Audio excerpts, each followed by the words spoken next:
Hello students, welcome back to my channel. तो आज हम करेंगे क्लास प्लस टू का 11 चैप्टर का नेक्स्ट टॉपिक स्टार्ट करेंगे, features required to facilitate cloning into a vector. तो लास्ट वाली वीडियोस में आपने क्लोनिंग वेक्टर, प्लाज्मिड डीएनए के बारे में आपने किया है डिटेल में, ठीक है। तो आज हम करेंगे इसके फीचर्स, कौन से फीचर्स चाहिए that to facilitate cloning into a vector. So I have made this chart.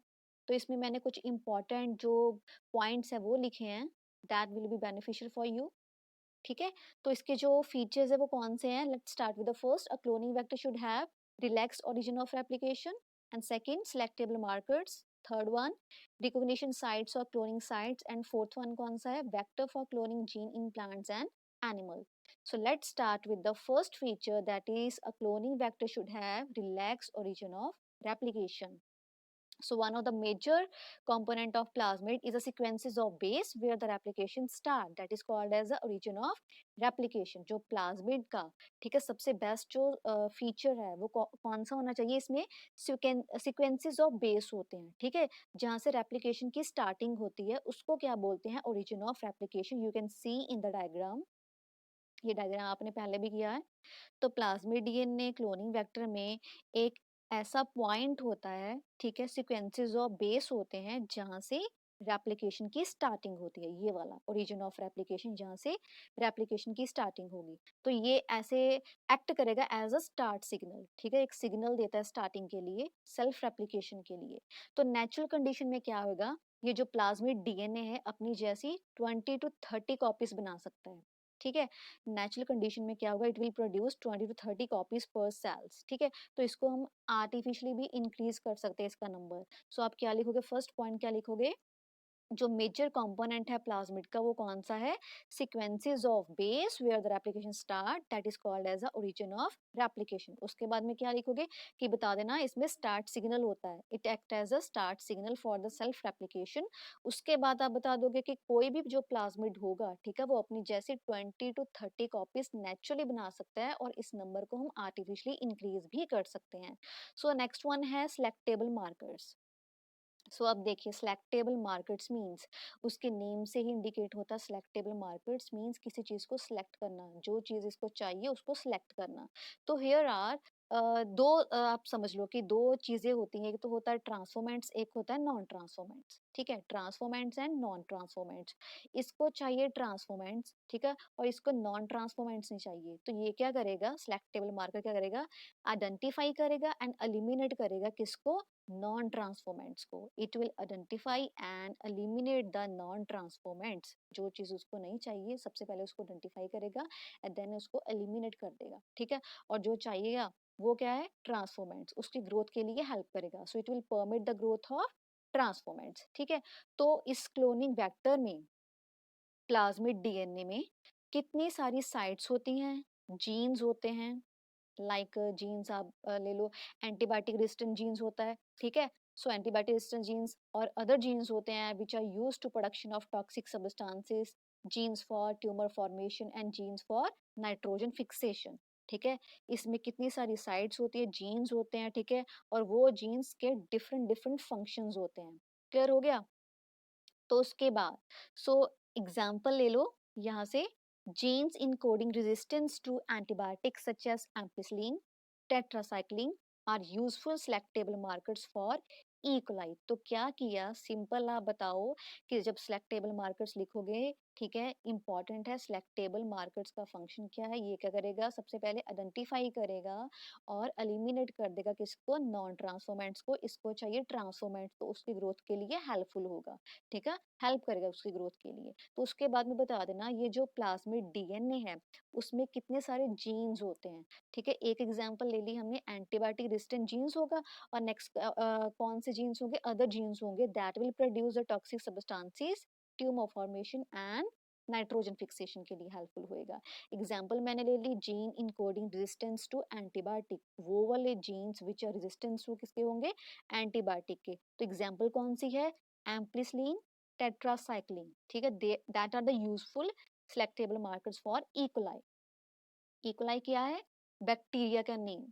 So next one है हमारे पास रिकॉग्निशन साइट्स और क्लोनिंग साइट्स, ठीक है। तो अब देखो, you can C in the diagram, तो ये जो क्लोनिंग वेक्टर है, प्लाज्मिड है, ठीक है, आप देख सकते हो इसमें कितनी सारी साइट्स हैं, ठीक है, कितनी सारी साइट्स लगी हुई हैं, ठीक है। तो इसमें क्या बताया कि इसमें मतलब एक से ज्यादा साइट्स नहीं होनी चाहिए, ठीक है। क्यों? बिकॉज रेस्ट्रिक्शन एंड न्यूक्लियोसिस एंजाइम जो है उस साइट को पहचानेगा, आइडेंटिफाई करेगा और वहां पर जाकर उसको कट करेगा, क्लीव करेगा, ठीक है। रिकॉग्निशन साइट्स वो साइट्स हैं इस डीएनए के ऊपर, प्लाज्मिड डीएनए के ऊपर, जहां पर रेस्ट्रिक्शन एंडोन्यूक्लियोसिस एंजाइम उसको आइडेंटिफाई करके वहां पर क्लीव करेगा।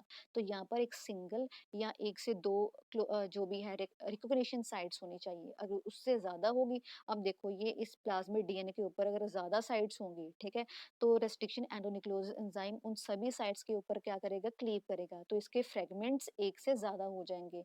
तो क्लीव हम क्यों करते हैं? ताकि फॉरेन डीएनए को इस साइड में इंट्रोड्यूस करवा दें, ठीक है। So another valuable feature of cloning vector is the presence of specific restriction sites where the restriction endonucleosis enzyme make a cut so that foreign DNA segment may be joined to this vector, ठीक है।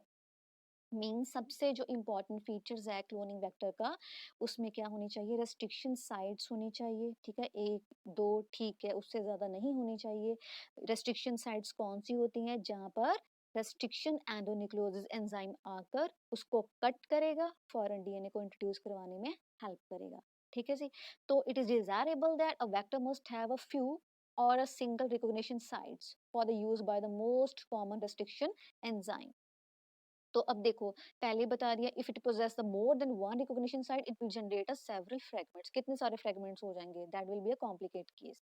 सो next हम करेंगे इसमें, आप देख सकते हो in theory में भी, तो आप रीड कर लोगे, where the restriction endonucleases enzyme make a cut so that foreign DNA segment introduce to a vector.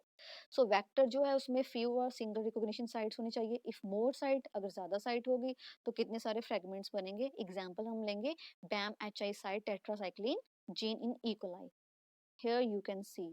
तो आप देखो इस साइड में बैम एच आई साइट है, ठीक है, BAM HI site for example, foreign DNA can be ligated at the BAM HI site tetracycline resistance tRNA, sorry, tetracycline gene in E. coli cloning vector PBR322।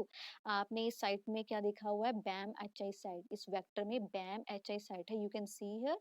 और जहाँ पर gene कौन सा है, टेट्रासाइक्लिक resistant gene है ई कोलाई बैक्टीरिया में, ठीक है जी। So when the insertion of restriction, when the insertion of foreign DNA at this site result in the loss of tetracycline resistance by recombinant plasmid। अगर इस साइट में BAM HI site के ऊपर हमने फॉरेन डीएनए को introduce करवाया तो it will loss टेट्रासाइक्लिक gene. अगर क्या बताया, अगर फॉरेन डीएनए को BAM HI साइट के ऊपर हम लाइगेट करवाते हैं, ज्वाइन करवाते हैं, तो it will loss tetracycline gene. तो इसमें और एक और करेंगे, insertional inactivation, you can C. Last point है इंसर्शनल इनएक्टिवेशन।